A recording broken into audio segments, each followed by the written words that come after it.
Hi everybody, John Erskine with my Nikon vlog. Thanks for joining me. If you've been following my channel or watching my videos, you'll know that I recently took a trip to Guam. On the way back from Guam, we flew through the night. The plane left Guam at approximately 1 a.m. and arrived in Seoul at about 5 a.m.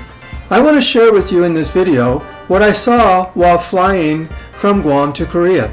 Mother Nature put on a spectacular show, and I want to share that with you now. Before I get into the video though, I want to apologize for the quality. My Nikon camera and my Sony camera were both packed away and I couldn't get to them.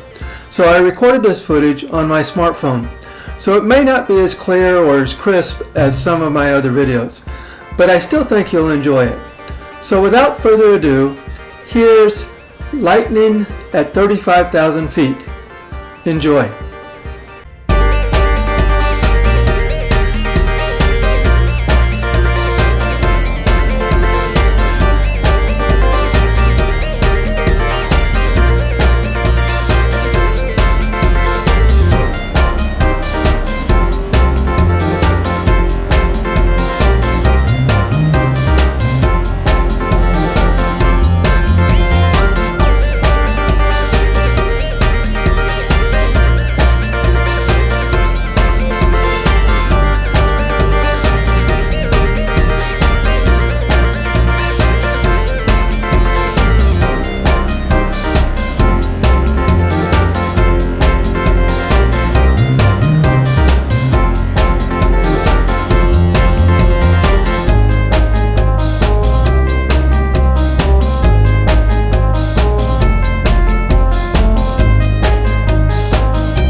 If you enjoyed this video, please hit the like button and share it with your friends. If you're not a subscriber, please click on the logo that you should see on your screen now and become a subscriber. Also, be sure and turn on notifications so you'll know when I post new videos. Also, leave any comments or questions that you have in the comment section below. I'd love to know what you think of my videos, and I promise to answer all of your questions. As always, thanks for watching. Bye for now.